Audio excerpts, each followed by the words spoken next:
Hello friends, வணக்கம் and welcome back to Critics Mode. இந்த வாரம் சினிமா அப்டேட்ல நம்ம பார்க்க போற இன்ட்ரெஸ்டிங்கான ஒரு 4-5 மேட்டர் உங்ககிட்ட நான் டிஸ்கஸ் பண்ணணும்னு நினைச்சேன்.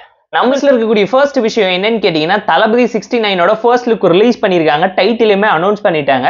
உங்களுக்கு பிடிச்சிருக்கா இல்லையாங்கறத மறக்காம கமெண்ட்ல சொல்லுங்க. நாளை தீர்ப்பு தான் அந்த மூவியோட டைட்டிலா இருக்கும்னு ஃபேன்ஸ் மத்தியில மிகப்பெரிய ஒரு டாக் போயிட்டு இருந்தா. அந்த மாதிரி டைம்ல பாத்தீங்கன்னா, ஜனநாயகன்னு சொல்லி ஒரு ஷாக்கிங்கான டைட்டில் கொடுத்து எல்லாரையுமே இம்ப்ரெஸ் பண்ண ட்ரை பண்ணியிருந்தாங்க. சந்திரமுகி மாதிரி நின்னாரு, நடந்தாரு, பாடினாரு, ஆடினாருன்னு சொல்லி எம்ஜிஆரோட கம்பேரிசன்ல செகண்ட் லுக் போஸ்டரையுமே வச்சு நிறைய பேர் டீஸ் பண்ணாங்க. பட் அதை தாண்டி ஃபேன்ஸோட மிகப்பெரிய வேண்டுகோளே என்னன்னு கேட்டீங்கன்னா, இதையுமே பாத்தீங்கன்னா நம்ம பாலகிருஷ்ணா நடிச்ச பகவந்த் கேசரியோட அபிஷியல் ரீமேக்கா இல்லாம ஒரு கிளியர் அண்ட் கட் பொலிட்டிக்கல் த்ரில்லரா இருக்கணும்னு சொல்லி ஃபேன்ஸ் பயங்கரமா எக்ஸ்பெக்ட் பண்ணிட்டு இருக்காங்க. அதுக்கேத்த மாதிரியான selfie poster, first look poster release பண்ணி ஆடியன்ஸை ரொம்ப சிம்பிளா இம்ப்ரெஸ் பண்ணிட்டாங்கன்னு தான் சொல்லுவேன். ஒன் மோர் லாஸ்ட் டைம்ங்கிற டைட்டில் இந்த டைம் தூக்கி இருக்காங்க. அது மட்டும் இல்லாம தளபதி 70 வரதுக்கு மிகப்பெரிய வாய்ப்பு இருக்கணும். அது லியோ 2வா இருக்க போகுதா, அப்படி இல்லைன்னா கோட் 2வா இருக்க போகுதாங்கிற எக்ஸ்பெக்டேஷன்ஸ்ல ஃபேன்ஸ் மத்தியில ஒரு மிகப்பெரிய வார் போய்கிட்டு இருக்கு. லியோ 2 வந்தா நல்லா இருக்குமா, இல்ல கோட் 2 வந்தா நல்லா இருக்குமாங்கிறத நீங்க மறக்காம கமெண்ட்ல சொல்லுங்க. டைரக்டருக்கு வைக்கிற மெயின் ரெக்வெஸ்டே ரீமேக் ஸ்டோரியா இல்லாம நல்ல கருத்துள்ள படமா, கதையுள்ள படமா விஜயை வச்சு ஒரு பொலிட்டிக்கல் த்ரில்லரா பிரசென்ட் பண்ணிருந்தா மினிமம் கேரண்டி படம்ங்கிறத தாண்டி மேக்ஸிமம் கேரண்டிக்கே எல்லாரும் பத்திரம் போட்டு எழுதி தர அளவுக்கு ஒரு performance and box office collection ரெக்கார்டை இந்த மூவி கிரியேட் பண்ணுங்கிறது நான் சொல்லிதான் நீங்க தெரிஞ்சுக்கணும்னு இல்ல. நம்மளுக்கு இருக்கக்கூடிய பயங்கர கான்ட்ரோவர்ஷியலான நியூஸ் என்னன்னு கேட்டீங்கன்னா, நம்ம அஜித் குமாருக்கு பத்மபூஷன் அவார்ட் வந்து அனௌன்ஸ் பண்ணிருக்காங்க. 3rd சிவிலியன் விருதா தான் இதை அனௌன்ஸ் பண்ணிருக்காங்க. அது மட்டும் இல்லாம பாத்தீங்கன்னா, அஜித் தமிழ்நாட்டுக்கு பெருமை சேர்த்துற விதமா இன்னும் நிறைய விஷயம் பண்ணிக்கிட்டு இருக்காரு. ட்ரோன் வர்றதாகட்டும், கார் ரேசிங்ல வின் பண்றதாகட்டும், ஷூட்டிங் பிராக்டிஸ் பண்றதுன்னு சொல்லி நிறைய விஷயம் பண்ணிக்கிட்டு இருக்காரு. அதை தாண்டி அவரோட செல்ஃப் ரியலைசேஷனுக்காக பயங்கரமா டிராவல்ல போக்கஸ் பண்ணிட்டு இருக்கவரு. இதுக்கப்புறம் எந்த மாதிரியான படத்தை சூஸ் பண்ணி நடிக்க போறாரு, எவ்வளவு நாளைக்கு பிரேக்ல இருக்க போறாரு, அவர் கையில இருக்கக்கூடிய 2 ப்ராஜெக்ட்ஸ் எப்ப லான்ச் ஆக போகுதுன்னு மிகப்பெரிய ஒரு எக்ஸ்பெக்டேஷன்ஸ் இருக்கு. தளபதி பாலிடிக்ஸ்க்கு வந்த ஒரே காரணத்தினால்தான் இந்த டைம் அஜித்துக்கு 53 வயசுலயே த யங்கஸ்ட் சிவிலியன் அவார்டு வந்து கிடைச்சிருக்கு. அதுவும் பத்மபூஷன் அவார்டு வந்து டைரக்டா கிடைச்சிருக்குன்னு சொல்லி நிறைய பேர் ட்வீட் போட்டு வன்மத்தை தெரிச்சுக்கிட்டே இருந்தாலும், பட் அஜித் டிசர்வ் திஸ் அவார்டுங்கிறது தாங்க ஆணித்தனமான ஒரு உண்மையா இருக்கு. அதுக்கு முக்கியமான காரணம் என்னன்னு கேட்டீங்கன்னா, பல வருஷமா சினிமா இண்டஸ்ட்ரியில இருந்து பல பிளாக் பஸ்டர்ஸ் மூவி கொடுத்தாலும் அவரோட 50th மூவிக்கு நடுவுல எவ்வளவு பெரிய ஒரு பொலிட்டிக்கல் ப்ராப்ளம்னால கெரியர் பிரேக் டவுன் ஏற்பட்டு லைஃப்ல நிறைய ப்ராப்ளத்தை ஃபேஸ் பண்ணாருங்கிறத தாண்டி ஆக்டராவும் ஒரு காமன் மேனாவும் இருந்து ஃபேன்ஸே வேணான்னு சொல்லி நற்பணி மன்றங்கள் எல்லாத்தையுமே கிளச்ச ஒரு ஆக்டரா இருந்து நிறைய சம்பவம் பண்ணியிருக்காரு. லாஸ்ட் டைம் கொடுத்த ஸ்பீச்ல கூட குடும்பத்தை பாருங்க, வீட்டை பாருங்க, வேலையை பாருங்க, கடவுளே அஜித்தை எல்லாம் எனக்கு பிடிக்கல, அவாய்ட் பண்ணிக்கோங்கன்னு சொல்லி ட்வீட் போட்டு நிறைய சம்பவத்தை பண்ணியிருந்தாலும் பெர்ஃபார்மராவும் ஒரு ரியல் லைஃப் இன்ஸ்பைரிங் ஸ்டோரி உள்ள மேனாவும் எல்லாருக்குமே அட்ராக்டிவான ஒரு பர்சனா, லைக்கபிள் பர்சனா, ஹேட்டர்ஸ் கூட நல்லா இருக்கணும்னு நினைக்கிற ஒரு நல்ல மனுஷன் தாங்க நான் சொல்லுவேன். நம்மளுக்கு இருக்கக்கூடிய 3rd அப்டேட் என்னன்னு கேட்டீங்கன்னா, எஸ்டிஆரோட பிரேக்கப் சாங் தாங்க. டிராகன் மூவி பாத்தீங்கன்னா அஸ்வந்த் மாரிமுத்து டைரக்ஷன்ல நம்ம பிரதீப் லீடர்ல எடுத்து நடிச்சு February 21st தியேட்டர்ல ரிலீஸ் ஆக போகுது. அந்த படத்துக்கு பிரேக்கப் சாங் இன்னைக்கு எஸ்டிஆர் வந்து அனௌன்ஸ் பண்ணிருக்காங்க. எஸ்டிஆர் பாடி பிரதீப் ரங்கநாதன் ஆடின்னு சொல்லி ஒரு சம்பவத்தை பண்ணிருக்காங்க. பிரேக்கப் சாங்க்கு பல வருஷம் கழிச்சு கம்பேக் கொடுத்திருக்காங்க.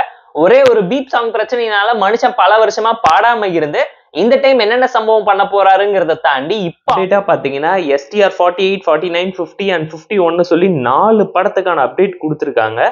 அதுல பாத்தீங்கன்னா எஸ்டிஆர் 50 பாத்தீங்கன்னா கங்குவா மாதிரி ஒரு பேன் இண்டியன் ஹிஸ்டாரிக்கல் டிராமாவா பிரசென்ட் பண்ண போறாங்க. அவரோட அட்மேன் பிலிம் ப்ரொடக்ஷன்ல தான் அந்த படத்தையுமே ப்ரொடியூஸ் பண்ண போறாங்க. அது மட்டும் இல்லாம அஸ்வந்த் மாரிமுத்து டைரக்ஷன்ல ஒரு படம் பண்ண போறாங்க. காட் ஆஃப் லவ்வா வந்து சிம்புவை பாக்குறதுக்காகவும் கேட்கறதுக்காகவும் அந்த போஸ்டே பயங்கர யூனிக்கா இருந்துச்சு. பயங்கரமான ஒரு எக்ஸ்பெக்டேஷன்ஸை கிரியேட் பண்ணியிருக்காங்கும் போது ஹீரோ காதலின் கடவுளா மாறி வந்து பூமியில பண்ணக்கூடிய சம்பவம் எல்லாம் எப்படி இருக்க போகுதுங்கிறது நான் சொல்லிதான் நீங்க தெரிஞ்சுக்கணுமா என்ன. அண்ட் கமலஹாசன் கூடவே சேர்ந்து தக் லைஃப்ல என்ன சம்பவம் பண்ண போறாருன்னு சொல்லி ஃபேன்ஸ் எல்லாமே பயங்கர ஆர்வமா காத்துக்கிட்டு இருக்காங்க. கூடவே பாத்தீங்கன்னா காலேஜ் ஸ்டூடெண்ட், அதுவும் மோஸ்ட் வாண்டட் ஸ்டூடெண்ட்னு சொல்லி ப்ரொஃபஸரா இறங்கி ஒரு கலக்க போறாரு அவரோட 49th மூவில. அந்த மூவியோட ஃபர்ஸ்ட் லுக் போஸ்டருமே பயங்கரமா இருந்துச்சு. இப்ப ஒரு ஸ்டூடெண்டா வர போறாரா, ப்ரொஃபஸரா வர போறாரா, வாதியாரா வந்து மாஸ்டருக்கே இன்னொரு கிளாஸ் இருப்பாரா இல்லையாங்கிறதெல்லாம் வெயிட் பண்ணி பார்த்து தெரிஞ்சுக்கலாம். நீங்க ஒரு வெறித்தனமான எஸ்டிஆர் ஃபேன்ஸா இருந்தீங்கன்னா இந்த வீடியோக்கு லைக் அடிச்சு கமெண்ட்டை போட்டு விடுங்க. நம்மளுக்கு இருக்கக்கூடிய 4th அப்டேட் என்னன்னு கேட்டீங்கன்னா, தனுஷை பத்தினது. டைரக்டராகவும் ஆக்டராகவும் பயங்கரமான சம்பவத்தை பண்ணியிருக்காரு. ஹாலிவுட்டுக்கு போய் படம் பண்றதாகட்டும், பாலிவுட்ல சம்பவம் பண்றதாகட்டும்னு சொல்லி 2010, 2015 டைம்லைன்லயே மிகப்பெரிய சம்பவத்தை எல்லாம் பண்ணியிருந்தாலும் இப்ப திரும்ப கம்பேக் தர வகையில பாலிவுட்ல ஒரு ரொமான்டிக்கல் ஆக்ஷன் த்ரில்லரா பண்ண போறாரு. அந்த படத்தோட அனௌன்ஸ்மெண்ட் டைட்டில் வீடியோ ரிலீஸ் ஆயிருக்கு. தெரி இஷ்க் மெயினோட அனௌன்ஸ்மெண்ட் ட்ரீசர் லிங்க் நம்ம டிஸ்கிரிப்ஷன்ல தந்திருக்கோம், கண்டிப்பா செக் அவுட் பண்ணி பாருங்க. அதை பத்தின உங்களோட கருத்துக்கள் எதையாச்சும் இருந்தா மறக்காம கமெண்ட்ல சொல்லுங்க. இந்த 2025ல தனுஷ் 4 ரிலீஸ் கையில வச்சிருக்காரு. அது மட்டும் இல்லாம ஒரு பாலிவுட் ரிலீஸ் இப்போ இன்க்ளூட் ஆயிருக்கு. அதுல முக்கியமான மேட்டர் என்னன்னு கேட்டீங்கன்னா 2 படத்துல ஹீரோவாவும் 2 படத்தை டைரக்டராவும் ரிலீஸ் பண்ண போறாருங்கிறதுனால பயங்கர எக்ஸ்பெக்டேஷன்ஸோட இருக்கு. நம்ம லிஸ்ட்ல இருக்கக்கூடிய 5th அப்டேட் என்னன்னு கேட்டீங்கன்னா சிவகார்த்திகேயன் 25th மூவி பாத்தீங்கன்னா சுதா கொங்கரா டைரக்ட் பண்றாங்க. ஜெயம் ரவி, அதர்வான் ஏகப்பட்ட பேர் நடிக்கிறாங்க. நம்ம கதையோட ஹீரோவான எஸ்கே பாத்தீங்கன்னா லீட் ரோல் பண்றாரு. அந்த படத்தோட டைட்டில் பாத்தீங்கன்னா பராசக்தி டைட்டில் அபிஷியலா கன்ஃபார்ம் பண்ணியிருந்தாலும் நம்ம விஜய் ஆண்டனி நடுவுல பூந்து ஒரு காமெடி கலாட்டா பண்ணி வச்சிருக்காரு. அது என்னடான்னு கேட்டீங்கன்னா விஜய் ஆண்டனியோட அடுத்த 50வது படம் பாத்தீங்கன்னா சக்தி திருமகன். பட் அந்த மூவியோட தெலுங்கு வெர்ஷனுக்கு பராசக்தின்னு சொல்லி 2017 டைட்டில் ரெஜிஸ்டர் பண்ணி வச்சதுனால இப்ப சிவகார்த்திகேயனோட 25th மூவியான பராசக்தி பேன் இண்டியன் லெவல்ல ரிலீஸ் ஆகும் போது தெலுங்கு மூவியோட இந்த டைட்டில் கன்ஃபியூஸ் ஆகி கொலாப்ஸ் ஆகுறதுனால இந்த டைட்டில் யாருக்குன்னு சொல்லி பக்கப்போர் பண்ணிக்கிட்டு இருக்காங்க. ஃபர்ஸ்ட் சுதா கொங்கரா இந்த மூவியை சூர்யா அண்ட் துல்கரை வச்சு டேக் ஆஃப் பண்ணலான்னு ட்ரை பண்ணப்போ புறநானூறுன்னு இந்த படத்துக்கு டைட்டில் ஃபிக்ஸ் பண்ணியிருந்தாங்க. அதே டைட்டில் இங்க திரும்ப யூஸ் பண்ணியிருந்தா நல்லா இருந்திருக்குமோ, இந்த நேம் அண்ட் டைட்டில் கிளாஷ் வராம இருந்திருக்குமோன்னு நான் பர்சனலா ஃபீல் பண்ணேன். இதை பத்தி நீங்க என்ன நினைக்கிறீங்கிறத மறக்காம கமெண்ட்ல சொல்லுங்க. அண்ட் குட்டி எஸ்கேவா ஷைன் ஆயிட்டு இருக்கக்கூடிய மணிகண்டன் பாத்தீங்கன்னா குட் நைட்க்கு அப்புறம் திரும்ப குடும்பஸ்தன்லயும் பேக் டு பேக் ஹிட் கொடுத்து தேர்ட் ஹாட்ரிக் மூவியா சம்பவம் பண்ணிருக்காருன்னு தான் சொல்லுவேன். அண்ட் இந்த February 14க்கு பாத்தீங்கன்னா ஃபயர்ங்கிற ஒரு தமிழ் மூவி ரிலீஸ் ஆக போகுது. பயங்கர எக்ஸ்பெக்டேஷன்ஸ்ல ரிலீஸ் ஆக போகுது. Big boss Bala, Vijay TV serial actress ரச்சிதான்னு சொல்லி ஏகப்பட்ட பேர் நடிச்சிருக்காங்க. ஒரு ரொமான்டிக் த்ரில்லர் டிராமாவா ரிலீஸ் ஆக போகுது. பயங்கர ஹைப்ல இருக்கு இந்த movie. Premiere show and press ஈவென்ட்லயே பயங்கரமான ஒரு ஹைப்பை கிரியேட் பண்ணி வச்சிருந்ததுனால இந்த மூவியோட ரிலீஸ் அண்ட் அப்டேட்காக நம்ம சப்ஸ்கிரைபர்ஸ் ரொம்ப நாளா கேட்டுக்கிட்டு இருந்தாங்க. February 14 தியேட்டர்ஸ்லயே அவைலபிளா இருக்க போது, கண்டிப்பா செக் அவுட் பண்ணி பாருங்க. அண்ட் இன்னொரு நல்ல அப்டேட் என்னன்னு கேட்டீங்கன்னா ரவி மோகனோட upcoming political thriller action drama movie என்னன்னு கேட்டீங்கன்னா கராத்தே பாபு. ஒரு பொலிட்டிக்கல் மூவிக்கு கராத்தே பாபுன்னு டைட்டில் வச்சது மட்டும் இல்லாம ட்ரீசர் அனௌன்ஸ்மெண்ட்லயே ஒரு மிகப்பெரிய சம்பவத்தை பண்ணி ஆர்கே நகர் பாலிடிக்ஸை வச்சு ஒரு மிகப்பெரிய பிரேக் ஈவன் பண்ணியிருக்காரு. ஜெயம் ரவி தன்னோட மொத்த அடையாளத்தையுமே மாத்திக்கிறதுக்காக ரவி மோகனா பண்ணக்கூடிய சம்பவம் என்ன, இந்த படத்தோட அவுட்புட் எப்படி இருக்க போகுதுங்கிறதெல்லாம் வெயிட் பண்ணி பார்த்து தெரிஞ்சுக்கலாம். அது மட்டும் இல்லாம பேன் இண்டியன் தெலுங்கு மூவியா 2 மூவி ரிலீஸ் ஆக போகுது.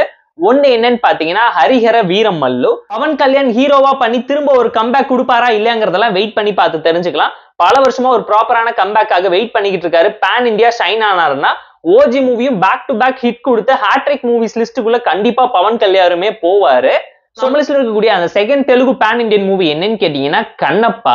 பிரபாசியுமே கேமியோவுக்கு கூட்டிட்டு வந்து ஒரு சம்பவம் பண்ணிருக்காங்க. பல ஸ்டேட்ஸோட ஷைனிங் ஸ்டார்ஸ் எல்லாரையுமே கூட்டிட்டு வந்து கேமியோ பண்ண வச்சு என்ன சம்பவம் பண்ண போறாங்கிறது தெரியல. பட் இந்த கண்ணப்பா மூவியுமே ஒரு ஹிஸ்டாரிக்கல் டிராமாவா இருக்கிறதுனால கங்குவா மாதிரி கால வராம இருந்தா சரின்னு தான் ஆடியன்ஸ் எல்லாருமே ப்ரே பண்ணிக்கிட்டு இருக்காங்க. ஒரு பேன் இண்டியன் ரிலீஸ்ங்கிறத தாண்டி ஒரு ப்ராப்பரான ஒரு ஹிஸ்டாரிக்கல் டிராமாவா அழகா பிரசன்ட் பண்ணாலே எல்லாரும் கண்டிப்பா என்ஜாய் பண்ணி பார்ப்பாங்கிற தாட்டையே இவங்க மறந்துடுறாங்க. சோ இந்த வாரம் ரிலீஸ் ஆன இன்ட்ரெஸ்டிங்கான சினிமா அப்டேட்ஸ் தான் நான் உங்ககிட்ட லிஸ்ட் அவுட் பண்ணிருக்கேன். கண்டிப்பா இன்ஃபர்மேட்டிவா இருந்தா இந்த வீடியோக்கு லைக் பண்ணி, கமெண்ட் பண்ணி, ஷேர் பண்ணி, சப்ஸ்கிரைப் பண்ணி சப்போர்ட் பண்ணி. இந்த வீடியோ பிடிக்கலாம் மறக்காம டிஸ்லைக் அடிச்சு கமெண்ட் பண்ணி. நம்ம டெலிகிராம் சேனலுக்கு லிங்க் அடிச்சு இருக்கு, ஜாயின் பண்ணிக்கோங்க. டெய்லி அப்டேட்ஸ் உங்களுக்கு வந்துரும். Tata bye, see you and love you all.